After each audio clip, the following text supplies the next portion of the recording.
오늘날 교회와 그리스도인들이 신앙적인 위기를 겪고 있다라고 하는 말이 들립니다. 이는 환경의 변화 때문이다라고 말씀하시는 분들도 있습니다. 이전처럼 어렵지 않게 살다 보니까 주말을 즐기는 분들도 많고요. 여행을 떠나는 분들이 많기 때문에 교회인들이 출석하는 숫자도 줄게 되고, 또 우리 신앙인들도 영적 해이가 찾아왔다라고 하는 이유 때문에 신앙적 위기가 왔다라고 말합니다. 그런데 사실은 엄밀히 따지자면 신앙적 위기의 근본적인 문제는 정체성의 위기 때문에 그렇습니다. 내가 그리스도인이라고 하는 정체성, 이 정체성의 위기 때문에 신앙의 위기가 찾아온 것입니다. 내가 누구인지, 왜 존재해야 하는지에 대한 정체성이 불분명하기 때문에 우리의 신앙의 위기를 겪고 있다라고 하는 것입니다. 그리스도인에게는 있어서는 하늘의 정체성과 땅의 정체성 두 가지가 있습니다. 하늘의 정체성은 내가 누구인가 라고 하는 근본적인 존재에 관한 그런 질문이고요. 그래서 우리가 주님을 만났을 때는 하늘의 정체성으로 내가 누구인가를 말해야지, 이 땅에 내가 어떤 사람이었다라고 말하는 것은 의미가 없습니다. 두 번째 정체성은 바로 내가 무엇을 할 것인가, doing에 관한 그런 대답입니다. 그래서 우리가 흔히 당신 누굽니까? 이러면 나는 어떤 일을 하는 사람입니다, 이렇게 말하지 않습니까? 이 두 가지가 불분명하면 우리는 신앙의 위기가 찾아옵니다. 그런데 내가 무엇을 할 것인가 하는 땅의 정체성보다 내가 누구인가라고 하는 하늘의 정체성이 더 중요합니다. 왜냐하면 하늘의 정체성을 알면 삶의 질과 양이 풍성해지기 때문에 그렇습니다. 그 이유를 두 가지 정도로 들어보면요, 하늘의 정체성을 알아서 내가 누구인지 알면 삶의 목표가 분명해집니다. 내가 누구인지 알지 못하기 때문에 삶의 이유와 목적을 알 수 없는 것입니다. 의미도 희미해지고요. 간혹은 어떤 분들이 요즘 어떻게 지내시냐라고 물어보면 억지로 산다, 죽지 못해 산다, 마지 못해 산다라고 하는 말씀들을 하는데, 이는 모두 삶의 목적과 의미가 없이 그야말로 아무 생각 없이 사는 분들의 대답입니다. 왜 그렇습니까? 그분들은 내가 누구인지에 대한 분명한 정체성이 없이 살기 때문에 그렇습니다. 내가 누구인지 안다고 한다면 나의 삶의 목적은 분명해지겠지요. 어떻게 살아야 할 것인지. 두 번째로, 하늘의 정체성을 알게 되면 삶의 자신감을 가질 수가 있습니다. 내가 누구인지 알면요, 어떤 어려움에도 어떤 위기에도 두려움 없이 살 수 있습니다. 요즘 새벽기도 시간에 사무엘서를 묵상하고 있는데요, 이미 사무엘상에 나오는 사울과 그리고 다윗에 관한 말씀을 묵상할 때 나누었습니다만, 다윗은 하나님의 사람이라고 하는 정체성 때문에 골리앗이 두렵지 않았습니다. 하지만 사울은 자신이 하나님의 사람이라는 것을 알지 못했기 때문에, 알았다 하더라도 분명하지 않았기 때문에 그는 골리앗 앞에 벌벌 떨 수밖에 없었다는 사실인 것입니다. 그러므로 우리의 정체성을 아는 것은 우리 인생의 목적과 의미, 그리고 더 나아가서 담대한 삶을 살 수 있으므로 믿지 않는 사람과 다른 거룩한 삶을 살 수 있다라고 하는 사실입니다. 저는 우리 만백성교회 성도님들과 제가 하늘의 분명한 정체성을 갖고 삶의 방향과 목적을 알며 어떤 일에도 두려워하지 않는 믿음의 삶을 살기를 축복합니다. 그 은혜가 충만해지기를 바랍니다. 여러분, 우리의 정체성은 뭡니까? 우리는 어떤 정체를 가지고 있습니까? 흔히들 우리는 기독교인 혹은 그리스도인이라고 말을 하는데, 그것은 바로 예수님의 사람들이란 뜻입니다. 우리는 예수님의 사람들이에요. 예수님의 사람들입니다. 예수님의 사람이라고 하는 문자적 의미는요, 예수님의 편에 속한 사람을 예수님의 사람이라고 부릅니다. 세상의 편에 속하지 않고 예수님의 편에 속한 사람, 이것을 예수님의 사람이라고 하죠.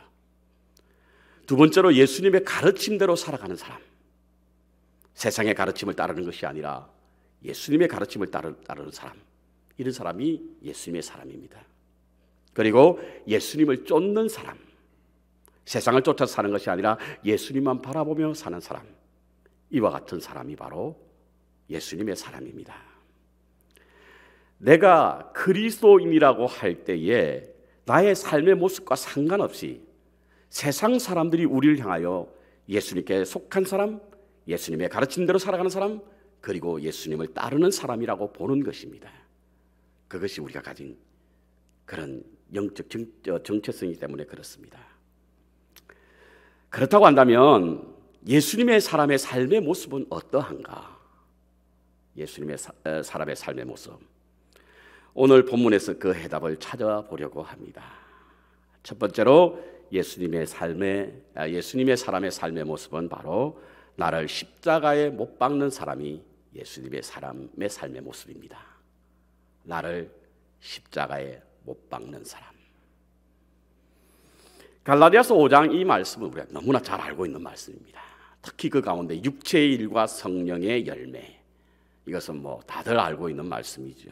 여러분 아마 이 말씀을 들었고 읽었고 외우고 계시는 분들도 계실 것입니다. 그런데 이 육체의 일과 성령의 열매에 관한 말씀을 하고 난 후에 24절 마지막 절에 이와 같은 말씀이 있습니다. 그리스도 예수의 사람들은 누구요? 그리스도의 예수의 사람들은, 곧 예수님의 사람이라고 하는 정체성을 가진 사람들은 육체와 함께 그 정과 탐심을 십자가에 못 박은 사람이다, 이렇게 말씀하고 있어요. 예수님의 사람이 어떤 분이라고요?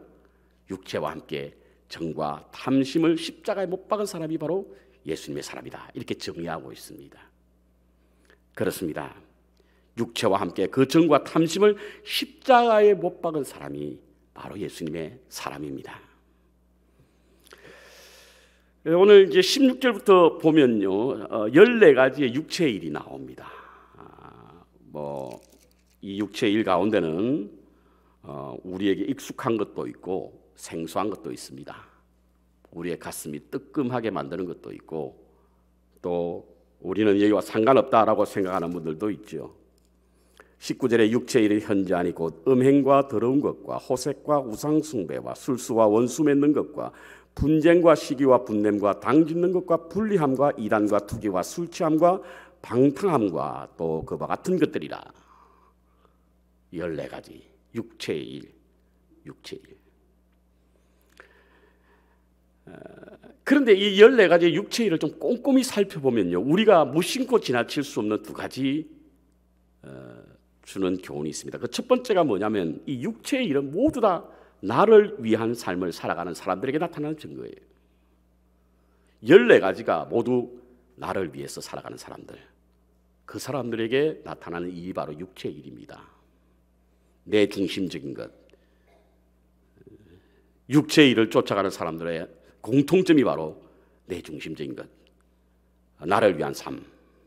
육체라는 게 본질적으로 자기 중심적이지 않습니까, 여러분? 그 일은 모두 나를 위한 이기적인 삶이 바로 육체의 일이기 때문에 14가지는 모두 다 나를 위한 삶을 살아가는 그런 특징이 있습니다. 두 번째로 육체의 일에는 정신적인 것도 포함되어 있다는 사실이에요. 우리가 흔히 육체라고 하면 몸에 관한 것만 생각하지 않습니까? 그런데요, 오늘 본문 14가지를 한번 보십시오. 육체, 몸에 관한 것은요 4가지밖에 없습니다. 음행, 추행, 방탕, 술주정, 이것밖에 없어요. 그 나머지 10가지는 모두 정신적인 것입니다. 그 정신적인 것을 가지고 육체의 일이라고 표현하는 것일까? 그 대답은 이것입니다, 여러분. 우리가 정신적인 일이라고 할지라도, 정신적인 것이라고 할지라도 나를 위하여 산다라고 하는 것은, 내 중심적으로 생각하는 것은 모두 다 육체적인 것이라는 거예요. 비록 그것이 정신적인 것이라고 할지라도, 그것이 바로 생각 안에 머물고 우리의 마음 안에 머문다고 할지라도, 그것이 나를 위한 삶이라고 한다면 정신적인 것도 마음에 있는 것도 육체의 일로 사도 바울 선생은 말하고 있는 것입니다. 이것이 십자가에 못 박혀야 된다는 거예요. 우리의 정신적인 것도 우리의 마음에 있는 것도 우리 중심, 나를 위한 것이라고 한다면 그 십자가에 못 박혀야만 예수님의 사람이 된다, 이런 뜻입니다. 여러분. 사람들은 십자가에 못 박힌다는 소리를 별로 좋아하지 않습니다. 저도 별로 듣고 싶지 않는 말입니다. 특별히 현대인에게 있어서는 매력 없는 말이고요. 요즘 사람들은 듣기 싫어하는 말입니다. 그래서 간혹 십자가에 관한 설교를 하면 목사님 그거 말고 좀 더 따뜻한 것 없습니까? 좀 더 우리 마음을 흐뭇하게 해주는 것 없습니까? 이렇게 말씀하시는 분들도 계신데요.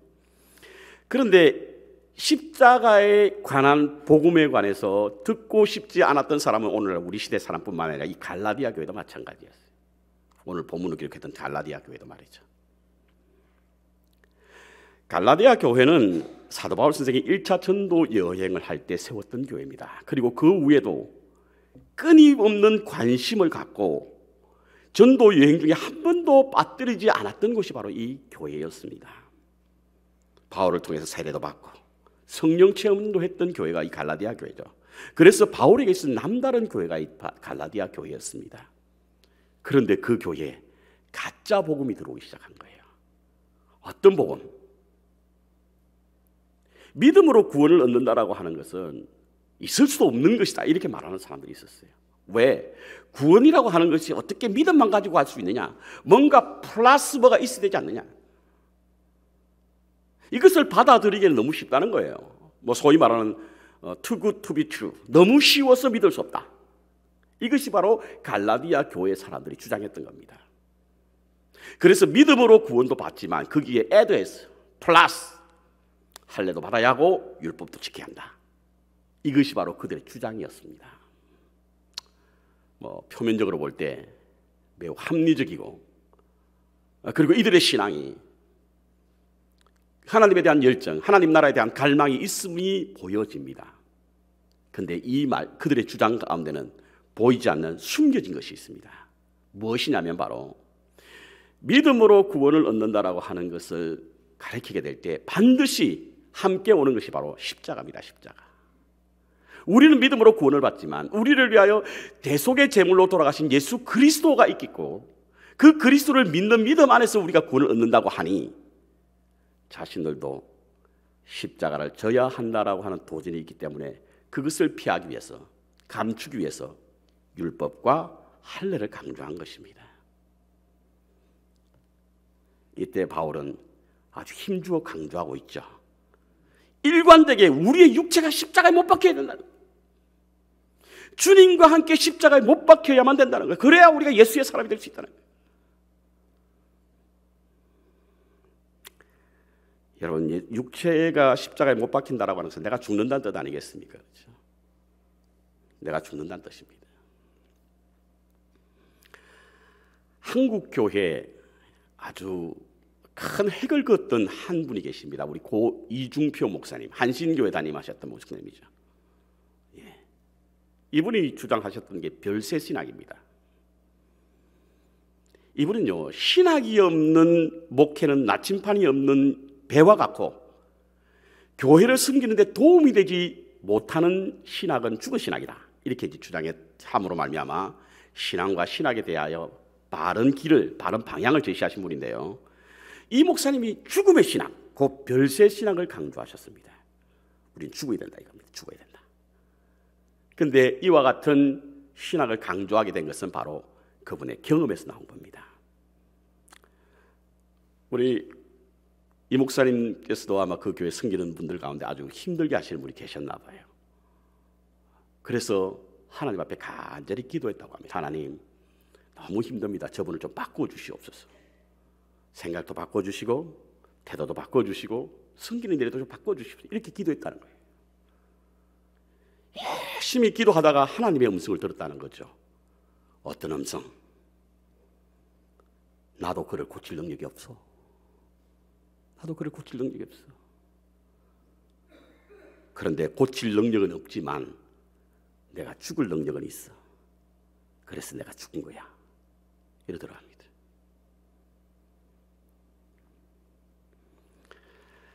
그때부터 이중표 목사님은 본인이 먼저 죽게 해달라고 기도했다는 거예요. 주님, 나를 죽여주시옵소서. 그리고는 사람을 고치려고 하지 말고 목사를 먼저 자신이 죽어야 합니다. 이것을 강조하고 있는 분이 바로 이중표 목사님이십니다. 그리고는 그분은 우리가 별세, 그 죽음의 증인이 되어야 된다 라고 가르치고 있습니다. 우리 주님께서 죽음의 증인이 되셨듯이 우리도 죽음의 증인이 되어야 된다. 여러분, 죽는다는 것이 뭡니까? 예수님과 함께 죽는다는 뜻이 뭐죠? 어떤 분이 예수님과 함께 죽는 것이 무엇인지 묻기 위해서 스승에게 찾아갔습니다. 스승님, 예수님과 함께 죽는다는 뜻이 무엇입니까? 그렇게 물었더니 스승이 그 제자에게, 그래, 내가 알려주마. 지금부터 공동묘지 가가지고 한 10분 동안 막 온갖 욕을 다 해라. 너가 가지고 있는 세상에서 가장 악질적인 욕 다 하라는 거예요. 그래서 이 제자가 공동묘지 가서 그렇게 화를 내고 욕을 하고 그랬다는 거예요. 그리고 스승에게 돌아왔습니다. 그러자 스승이 그 제자에게 묻습니다. 그래, 내가 그렇게 심한 욕을 했는데 그 사람들이 화를 내더냐? 아니던데요. 그래, 그럼 좋다. 이제부터 가가지고 사람들에게 칭찬하고 박수를 치고 너가 할 수 있는 최대한으로 박수도 치고 칭찬도 해라. 10분 동안. 그래서 제자가 갔습니다. 그리고 무덤에 가서 칭찬하고 박수치고 뭐 찬양하고 뭐 그렇게 한 거죠. 그러고 나서 돌아왔습니다. 스승이 묻습니다. 죽은 자들이 좋아하더냐? 아니요. 그래, 사람의 갈채도 우쭐대지 않고 세상의 비난에도 주눅들지 않게 되면 세상에 대해서 죽은 것이다.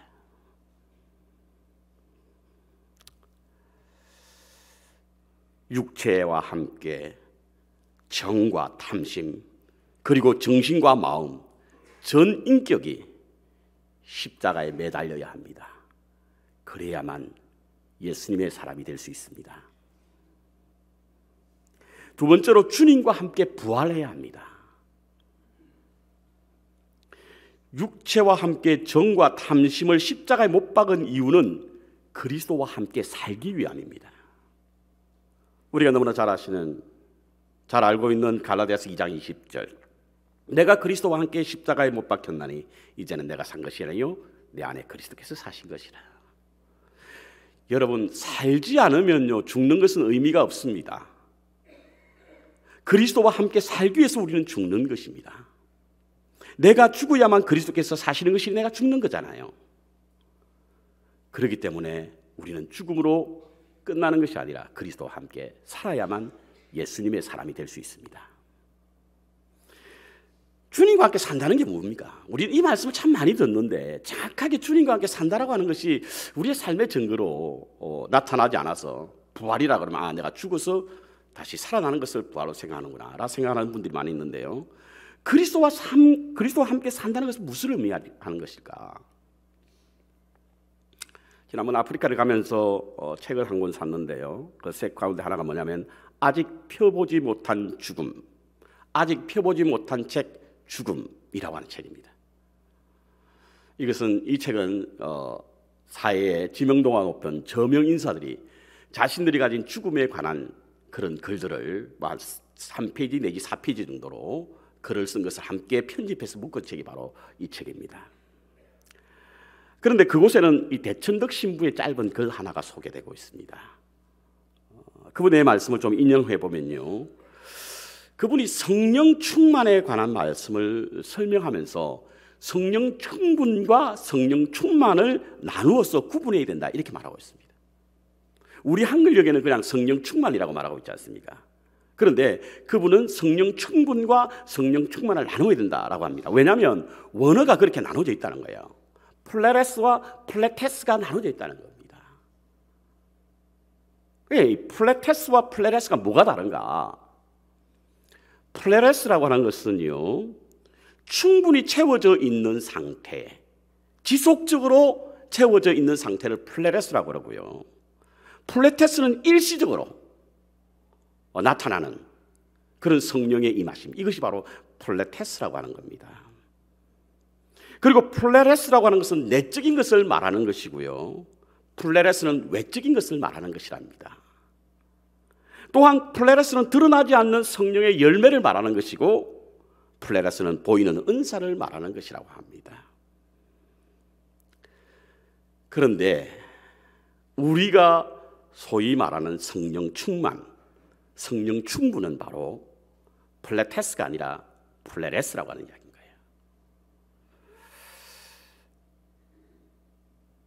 거예요. 예수님께서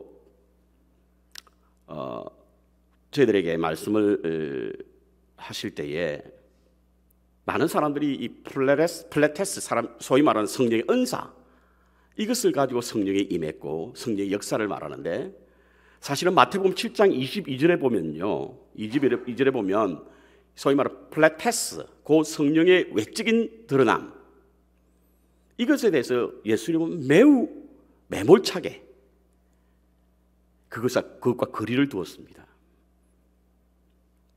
이런 말씀 있잖아요. 마태복음 7장 22절에 주님, 우리가 주님의 이름으로 예언을 하고 주님의 이름으로 마귀를 쫓아내고 또 주님의 이름으로 많은 기적을 행하지 않았습니까? 라고 하는 말씀이 있잖아요.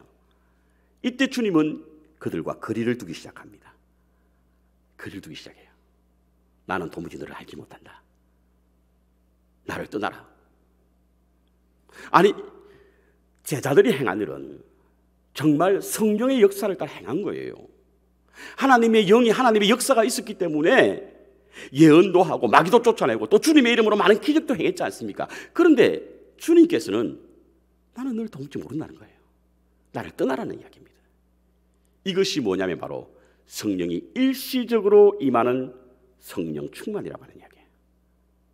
머물지 않고 필요에 따라서 잠시 있다가 사라지는 일시적인 것이 플레테스라고 하는 이것입니다. 우리 주위에도 성령의 수많은 은사를 가졌음에도 불구하고 하나님을 떠나는 사람 많잖아요. 그것은 바로 성령이 지속적으로 머무는 플레레스가 아니라 플레테스라고 가지고 있기 때문에 그와 같은 많은 기적은 행했지만 하나님과 밀도 있는 관계를 유지하지 못한 거예요. 그런데 이 플레레스라고 하는 것은 과연 무엇인가? 요한복음 20장 22절에 보면요, 부활하신 예수님께서 나타나셔서 제자들에게 말씀하시면서 숨을 내쉬며 성령을 받으라 라고 하는 말씀이 나옵니다. 이게 이제 최초로 예수님께서 부활하시고 난 후에 제자들에게 나타나서 성령을 이제 제자들에게 준 것입니다. 그런데 그들을 향하사라고 우리 성경에는 기록되어 있지만 영어역에 보면 breath into them이라고 하는 표현이 있는데 안으로라는 표현입니다. 안으로. 성령이 우리를 성령이 우리 안으로 들어오게 만드셨다는 거예요. 하나님, 예수님께 부활하신 예수님께서. 우리의 성령은 일시적으로 드러나는 것이 아니라 우리 내면 깊은 곳에 예수님께서 집어넣어 주시다는 거예요.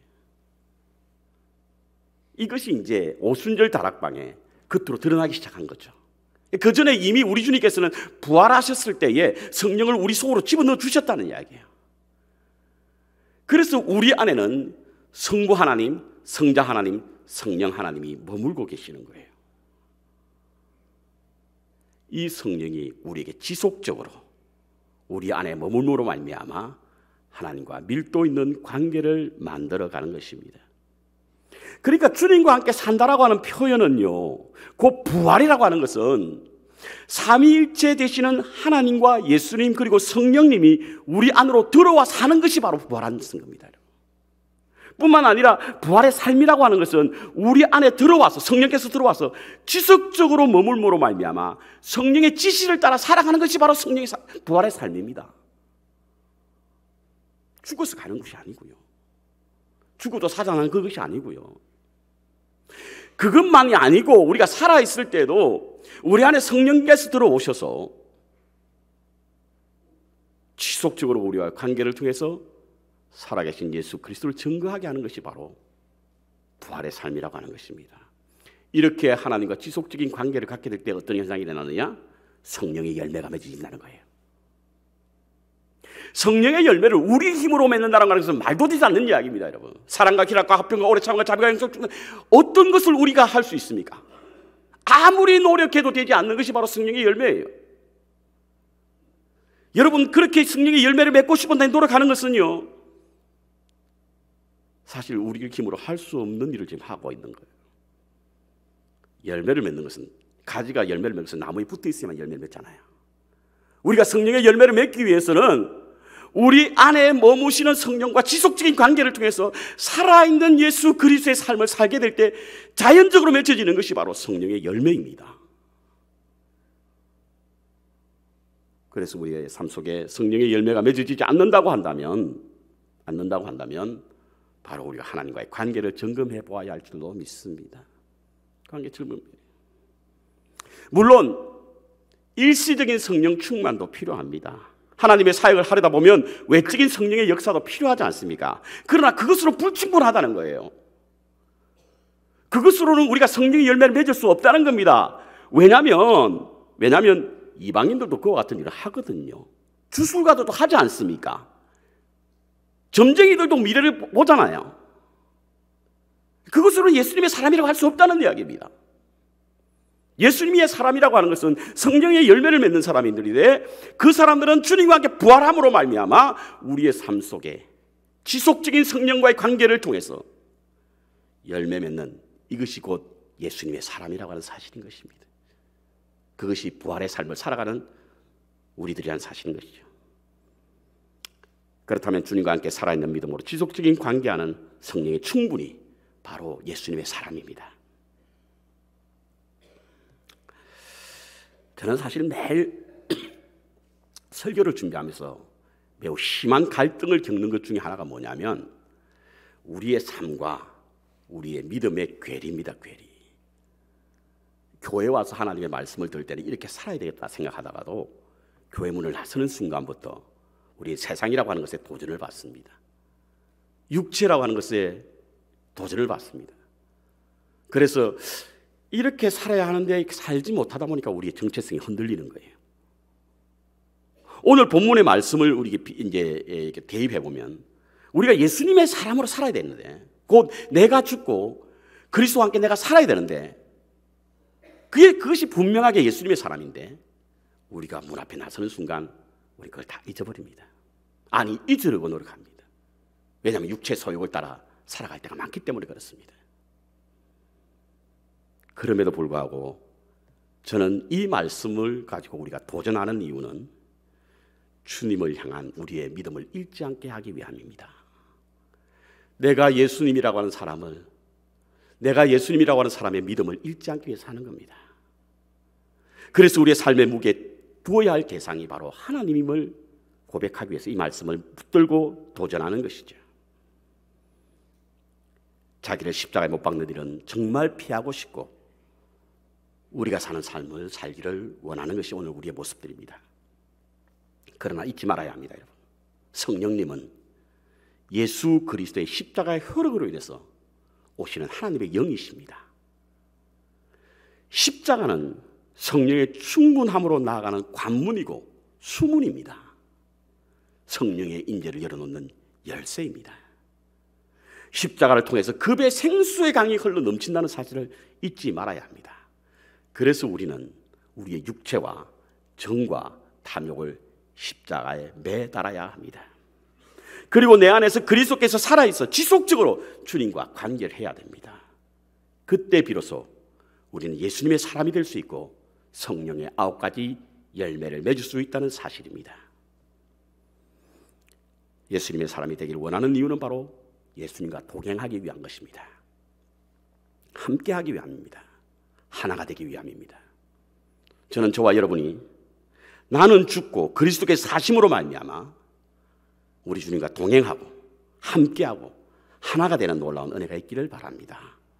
주님과 동행하는 삶으로 말미암아 예수님의 사람으로 승리하신 한 주가 되시기를 주님의 이름으로 축원합니다.